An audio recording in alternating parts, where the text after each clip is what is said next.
guys remember like what the mattresses would be covered in? It's almost like a leather, make you yeah, cold yeah. kind of like cover thing. Yeah. So he went, and my brother is a bit of a princess when it comes to that stuff. He's like, oh my god, my pillow, and he's just like messaging me like, yo, I don't know what I'm gonna do. One of the people in his group, another high school kid, wasn't even that close to my brother in terms of friendship, but like he knows him from church. He finds out that Marco has nothing, and he's like, oh my god, don't worry about it. You know, at home I like sometimes don't even sleep with a pillow, so you can have my pillow. And Marco's like, man, I'm not gonna take your pillow. He's like, no, I insist, like for real, like take my pillow.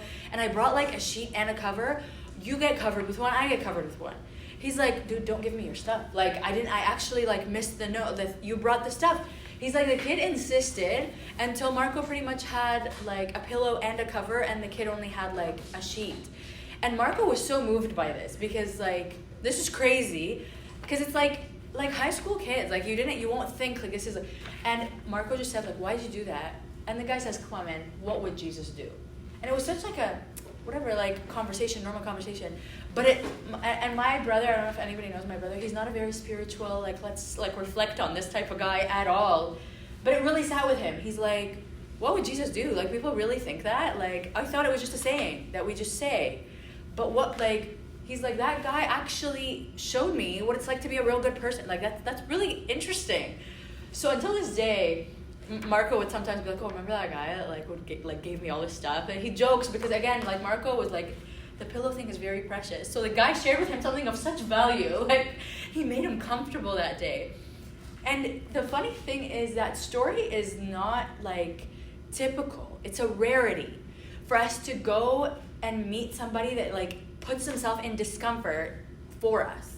And I feel like maybe you can relate to this. Probably all of us can relate to this. When I do good, I'm not seen as like, okay, great, it's normal, we all do good. It's like, whoa, you're incredible. This is amazing. Like a few months ago, no, it's probably like over a year now, Mina and I, my husband and I, have a van that fits our whole family. And then we have a sedan, like a car, an extra car, in case one of us needs something extra. But we don't use it on the regular. Like, it's like a car from before I was married, whatever. So last year, whenever, there was another family that only had one car, and the husband was working. The wife needed to like practice for her driving test.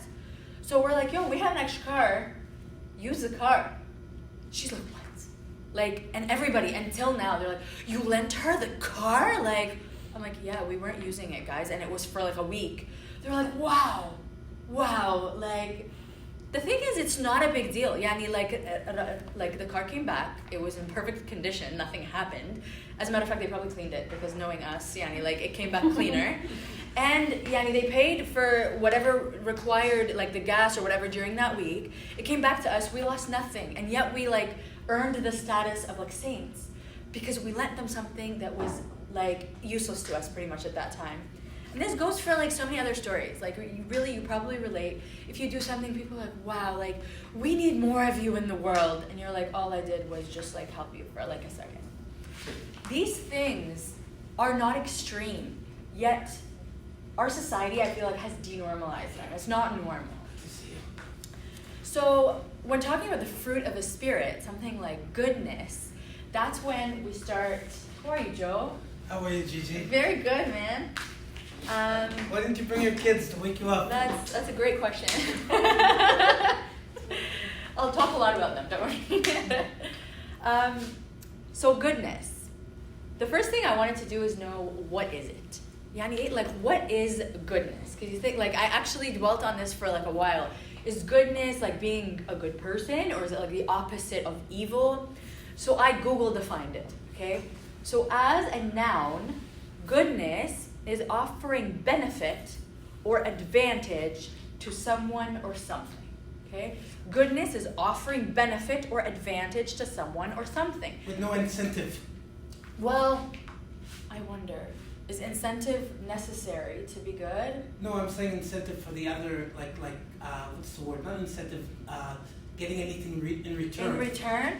Yeah. Possibly, yeah. Maybe goodness would be benefit without expecting anything in return. That's what I was trying to think. Yeah. Not incentive. I was thinking doing goodness without getting any benefit in return. That's what Right. But I feel like where the confusion lies, when it comes especially to the goodness of God, is questioning, like, is everything God does really for my benefit and to my advantage? Because lots of times, from my perspective, God's decisions are not to my advantage, like, really from my perspective. I understand, like, God's the bigger picture and stuff, but based on this definition, goodness is supposed to be to benefit or advantage someone or something. And the confusion really does come from the difference between our knowledge or perspective and God's. Because sometimes I will see something as not just not good, it's like harmful, like detrimental, like super hurtful. And yet God allows it to happen. And is God good all the time? God is good all the time. But that's where that like discrepancy comes. In Isaiah 55:9, I think we all have heard this verse. As the heavens are higher than the earth, so are my ways than your ways, and my thoughts than your thoughts. God has this way bigger picture. And we probably have examples from our life where you're just like, God, why is this happening? Like, oh my gosh, like I want this to be resolved. And sometimes it's not just days or weeks, sometimes it's years. And then later it's resolved in this magical way where you're like, okay, I get it. Although not everything resolves that way, and I feel like I have an ongoing list that I'm going to ask God right when I get to heaven. I'll be like, okay, explain what happened here. Like, I get this other stuff, but what's going on here? But I feel like he's going to have an explanation because, like, he is good all the time. And we all know the story of Job. Was God still good when this man is losing left, right, and center? And important things like children? Like, that's important. Like, why are these things being lost? And what does Job say in chapter 121? And he said, naked I came from my mother's womb, and naked I shall return there. The Lord gave, the Lord has taken away. Blessed be the name of the Lord. My goodness, sometimes I read this, and I'm like, just imagine myself not even in Job's position, okay? Like, I lost my shoe. Like, forget anything else. I'd be like, God, like, entire of my day has been difficult already. Like, please, like, work with me here. And Job is just losing so much, and he's like, blessed be the name of the Lord. Like, obviously, he goes through a turmoil after, but the conclusion is God is good all the time. And we've heard the story of Paul and Silas rejoicing in prison. In Acts 16:23-25, it says, after they've been severely flogged, they were thrown into prison, and the jailer was commanded to guard them carefully. When he received these orders, he put them in the inner cells and fastened their feet in the stocks. What would Gigi do at this point? Like, what would we do at this point? Like, this is the end of life. Like, it's over. Khalas. The next verse says, at about midnight, Paul and Silas were praying and singing hymns to God, and the other prisoners were listening to them. It's like a party. This is such a peaceful night. Let's like do tasbihah. Just before that, in Acts 5:41, the apostles left the Sanhedrin, rejoicing because they were counted worthy of suffering disgrace for his name. They were counted worthy to suffer. Like, it's exciting. It's so great. Like, we suffer. Like, I don't have this perspective, right? Like, we question God's goodness, or I question God's goodness, when any little turmoil happens, and these people are facing extremity, and they're like, let's do tasbihah, because it's so exciting that we're worthy of this. Last time I was here, I feel like I mentioned this book. There was a book called Elements that I think some of you are, pardon? There's no audiobook yet for this book. Oh, there's no audiobook. It's probably coming. It's a pretty new book. In that story, the turning moment for that character was when he lost everything. And I just finished a book called, highly recommend, completely unrelated. It's called The Power of Habit. And I am a very, like, not disciplined person, like the opposite of habits are just not my jam. Like, I'm not a routine person at all. And this book was so very strongly suggestive that, like, moments of difficulty, like when someone goes through a divorce or big changes like marriage or loss or things like that, they are most malleable. We are most malleable, unfortunately, for better or for worse, when we go through big turmoils. He's saying in the book, actually corporations use these like pivotal times in consumers' lives to try to sell them things that they would habitually have already gotten used to selling, to using other things like toothpaste. We all apparently are very stuck on a particular type of toothpaste or a particular cereal or whatever. When people just moved or just married or just had kids, they are a lot more malleable to, like, when apparently corporations find out that like there's a person going through that kind of change, they'll like send flyers for things they would typically not, because people don't change that stuff. But when, as humans, we go through a turning point or a struggle or a big change, God like gives us that malleability, maybe to open our hearts towards seeing things we didn't see, or being more open to look to changes for the better. So as a fruit of the Spirit, this is something that I feel is really cool. I did this like little study with my little children, and I'm talking, we didn't do a Bible study with like high schoolers or like this is, I'm talking about like my eldest is 9 and this was a few years ago. Okay, so that was our little Bible study, so take it that for sure as I say this.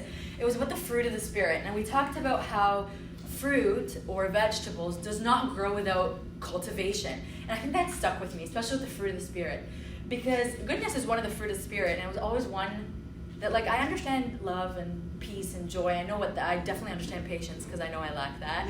But like goodness, when we got to the song where it's goodness, and I'm like, what, Yanni, what is goodness? How do I know I have it? How do I cultivate it? What does it look like in our life? It's definitely one of those things that doesn't naturally appear in your life without work, because it's a fruit of the Spirit. So I like to kind of like imagine this from like a couple of years ago, we moved to a little farm. So I started a vegetable garden, and I don't have any experience at that point. So I just built all these garden beds, and I'm like, I'm going to be a farmer now. So I started like growing all these different vegetables and fruits. Well, not fruits. Fruits are a little harder, but anyways, besides the point. I started growing all these crops, and what I learned is some like I'm successful at growing tomatoes and peppers. But for some weird reason, broccoli is like gaya maya. Okay? And I'm trying, and I'm doing all the same kind of tricks. But it turns out every fruit is different. It requires different things. So broccoli is a cold weather crop. So you're actually supposed to sow it early on in the season, in the springtime, when the weather's still like brisk. And then if like you're supposed to harvest it before the really heat of the summer comes.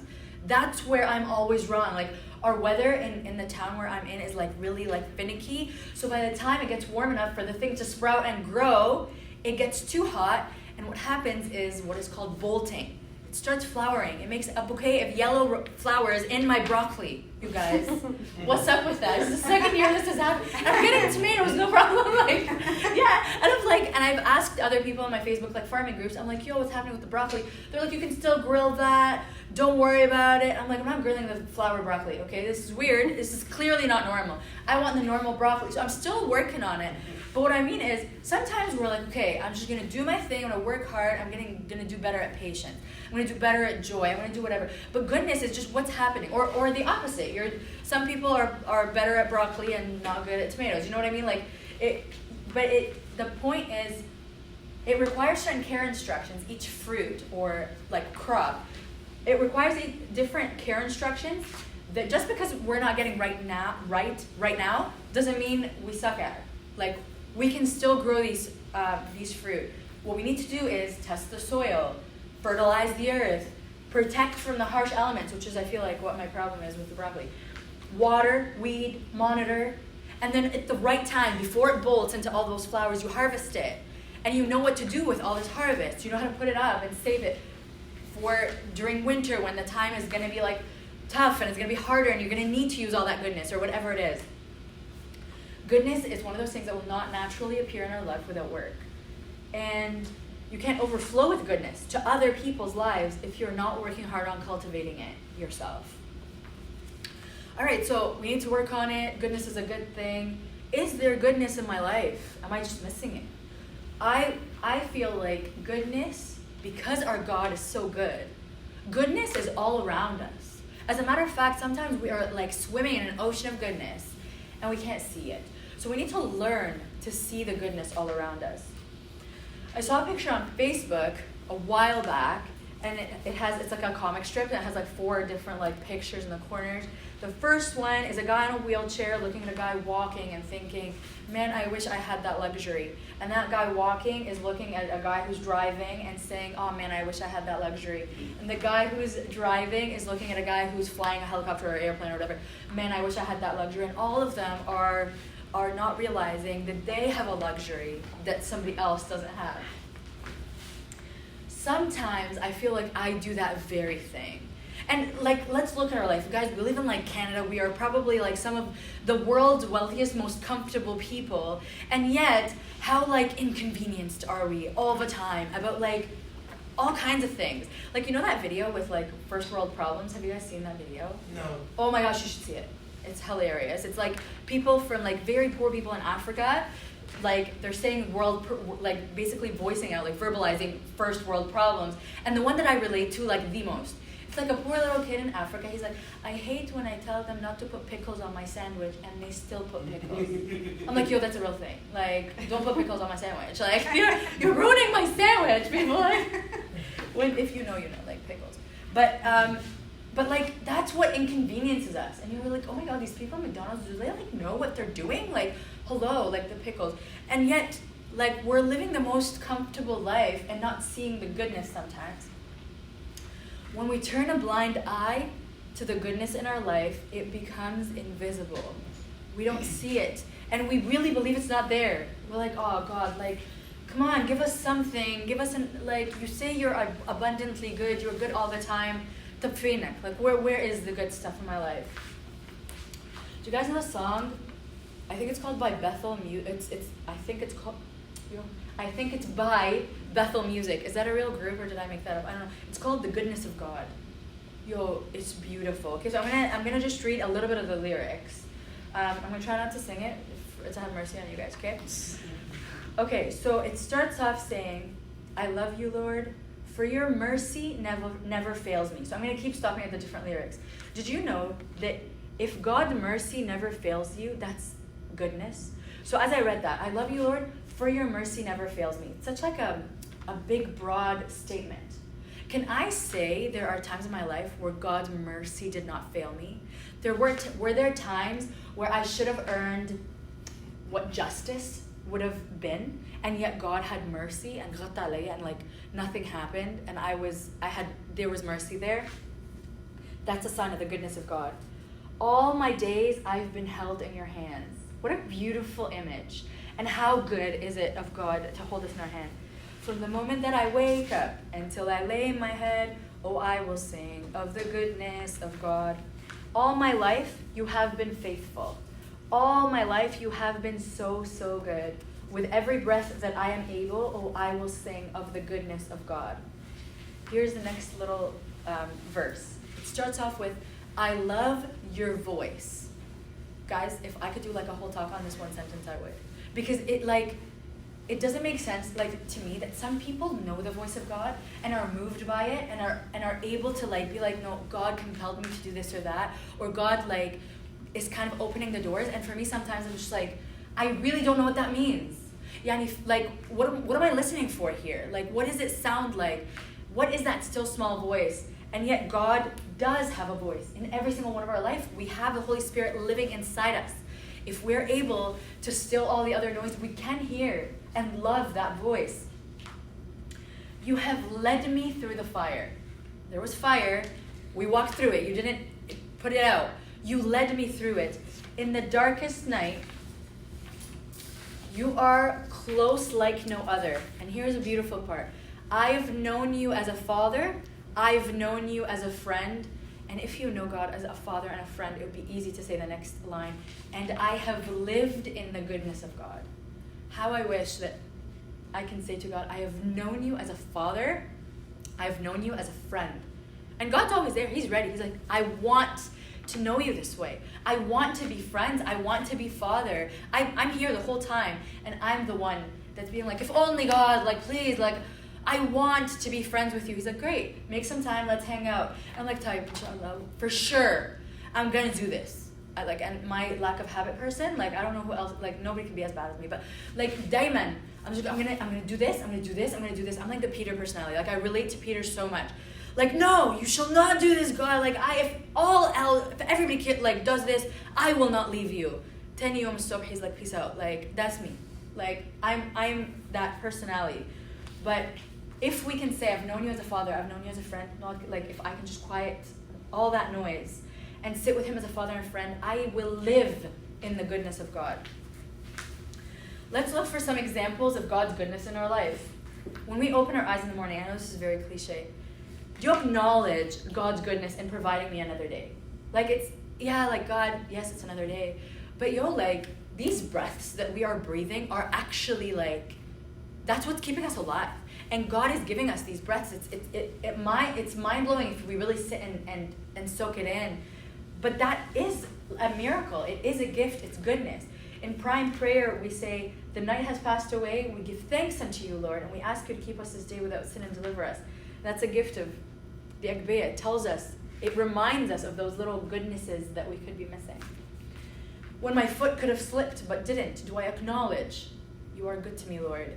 My house that I live in, the kitchen where I'm provided food, the education that we have, my car that is so valuable that if it is ever lent to anybody, like my money that I have, my time, my liberty to stand and say whatever I want, for the most part. And here's the kicker. God's goodness is still present if I'm having a great day or if I'm having a hard day. If I'm having like a very easy time or if I'm having a very difficult time. There is goodness in even the stuff that I don't understand, the hard stuff. There is goodness in that. Those that have been growing goodness for a long time, like a really good goodness farmers, will acknowledge and reap goodness even in the bad times. We all know people like that, where like something really, really hard happens, and they're like, God is good. And you're like, do you know, like, do you realize what just happened? Do you guys know, like, a couple of years back when there was like a bombing in Egypt, and there was a lady who lost both her daughters? She actually ended up coming here and gave a talk upstairs in the St. Athanasius Church. I watched the video after. But there was a bombing in the St. Mark's Cathedral, and she had just $2. Yes. Yeah. She has only 2 daughters. Yeah. Both of them died in that event. There's like a very like legendary picture of her like with the 2 caskets, just like in turmoil, crying because obviously she lost everything. This lady, like I'm Taban, like I have children. It's very natural for a mom to put herself in that position and be like, I don't get me out of that mind space. Like it's so scary to think of losing one kid, let alone all your children in like a heartbeat like that. And then I see like, the woman is here and she's giving a talk to our youth. So I'm like, let's watch. This woman is indescribably peaceful. It's almost like, hello, do you know what happened? Tell me your secret. Like, why are you like this? She was talking, she's like, you guys don't realize though, you're listening to the story and seeing the bad, but I experienced the good. Like there's something inside me that I can't relay. It's like a peace that God gives. It is this hand on my life. It is this joy that he is with me where my children are. She's like, I can't explain it to you. So it's very hard for me, like, to tell you, it's okay. Yeah, it's almost like she's consoling us. She was like, "Ma tkhafoush alayya," like, I'm okay. But that's the beauty in cultivating goodness for so long that you have an overflow in your pantry for a hard day. When this happens, you'll know, let me just take some out, and here's goodness. There's lots of it. God is still good regardless of my circumstances. So let's talk about being an example of God's goodness to others. So assume we are reaping the broccoli. We finally nailed it down, and now we're going to share the broccoli, okay? The good news is this. Society makes this so easy. Like, do anything nice, you guys, and you're a hero. Because nobody expects goodness. It's easy, yet so strange. It's very strange when people are good now. But I feel like I say this every single time I talk to you guys. It's all about like getting out of your comfort zone. I don't know. That's like why the sentence that comes on I end up writing on my talks whenever I'm here. Get out of your comfort zone. And today I'm going to push it a little bit further. Not just get out of your comfort zone, but like step boldly into discomfort. Know what this is going to be discomfort. and you go into it. What I mean by that is take bets on God. After I wrote that, I'm like, that's gonna sound like heretical, like betting is not good, right? But you know what I mean? Like, take a bet on him, like basically risk with prayer and wisdom. I'm not saying like make a silly like call, but risk some loss as you pass goodness on to others. And I'll tell you like what I mean by that. My young daughter, she's 7, but like I had a conversation with her a few days ago. She's like, Mama, like I really want like another warm day. Like it's getting cold and I really miss summer already. I want the weather to be really nice. So right away, I'm just like, yo, I can't control the weather. I can't help her. I can't fix that. But I want to say, pray for that. But then what am I doing when I like, you know how like you fear? Like I'm not gonna say like, I'm scared of saying, pray for it. And she wakes up tomorrow and it's like snowing and she's like, oh my God, like what? Like what I teach her.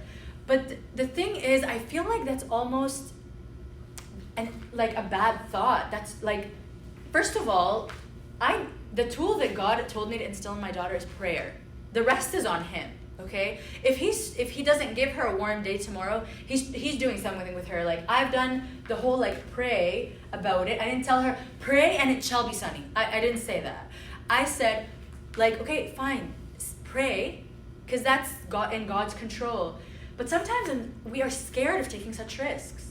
Because it's like taking a bet on God, and then you're just like, now you've put me in the middle, God, like, and I will commit to you, and then now it looks bad. Like, who cares? Put your bet on God, and then let him do his job with Chloe. Like in my mind, it's okay. She's in your hands now. Like, okay, now she's praying to you. And now Chloe, because of that, I feel like she developed this thing. Again, I don't know, for better or for worse. It's between her and God. But I noticed whenever anything is about, like, she's about to want something, like the other night, she's like, Mom, can you come after you put us to bed? Like, we all change, whatever. Can you come and read a chapter from, like, sometimes I read them like a chapter from a novel. She's like, can you come read it? I'm like Chloe, I've been a bit tired today, blah, blah, blah. She's okay, come if you can. And I can see her walking away and just, like, saying a prayer. I'm like, okay, now I have to go. What do I do, God? And sometimes it's not even in my hands. She prays for something, and please, God, hashan khatri, like, now she's, but I feel like what is instilled is good, regardless of the outcome. She's developed this like habit of praying, like making God involved in, please make it sunny tomorrow, or like let Mama come, or the big things or the small things, and she'll learn how to deal, like, and God will like this between him and her. And I feel like that comes with this taking a risk on God. You have to remember, you know that verse, the word of the Lord is living and active and sharper than a two-edged sword. I remember a few years back, so I like say a ton of stories, but that's kind of how my brain works. We were in Aeroland. Do you guys know Aeroland? I probably over talk about it. It's like a First Nations reserve up north. And whenever there's new servants that go up, it's always heart-wrenching because they see the community and like the need and like the difficulty there. And they're like, we're here for 7 days. And then what? So there's a lot of like difficult like emotion. And I remember there's this one servant that came out of a talk, because it was a youth talk, and the youth there are struggling with addiction and drugs and alcohol. It's very, some stories are very like ugly. And one servant just like left and came to the rest of us. We were doing like, so some of us do like a prayer meeting while the servants are talking to the youth, just to pray for the servant. And she came out to talk to us, and she's just bawling. She's like, we have nothing to offer. Like, all we're doing is just reading some like verses to them. And a servant told her something I'll never forget. She's like, you think you are reading a verse to them? You're just giving them a sword. You're giving them an active, living, alive word of God, like Jesus himself is the word. You're leaving Christ and you're saying it's on you now. Why do you have this burden of responsibility on you when you are leaving them Christ himself as the word? If we really believe that the word of God is active and living, if we believe that when we put goodness somewhere, that is a fruit that can provide nourishment. If we feel like we can put kindness here and joy here and it'll sprout and grow and spread, if we have that, we will be much more willing to take risks on it because it's fruitful and abundant and alive. So some of the risks, we worry that these risks exist. Like when we take a bet on God or we make this move, it comes with risks. The thing is, some of those risks are real, sure. Because, like, for example, I have some friends, they've taken it upon themselves, they taken abused women, for example, and that comes with risks, like, for real, right? And that's a calling. I don't see myself doing that. Like, I'd be afraid of, like, the abuser coming and my family's there. Like, there's fear, real risk that they've actually taken on, and they feel called by that. But there's other risks that when we take that bet on God that I'm saying, and I keep repeating that, I'm like, oh my God, please, Jesus, don't let that be heretical. But like, some of those risks are actually created in our mind by society. Like, let me give you an example.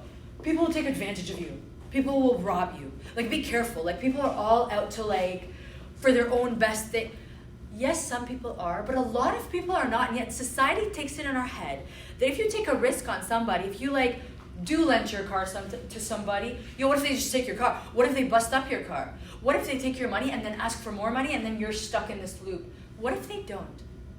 Then, like, and really, I don't want to go to that because that's really not what this is about, but what if they do? Isn't that turning the other cheek? Isn't that going the extra mile and giving our cloak when our Marashi was asked, like, obviously I'm destroying that, but you know what I mean? Like, there's a lot of what ifs that society emphasizes in our mind. And this is another thing. You're not covering yourself. Again, with wisdom, don't go nuts and like that's not what I'm advocating here. But like sometimes because we're worried that society says like insure yourself, be careful, protect yourself, we forget about God's commandment to do unto others more, give more than you want to receive. I remember when I first started UTM 25 million years ago. There was a TA there, a math TA. This was my first year of math there, so it's like a very general class.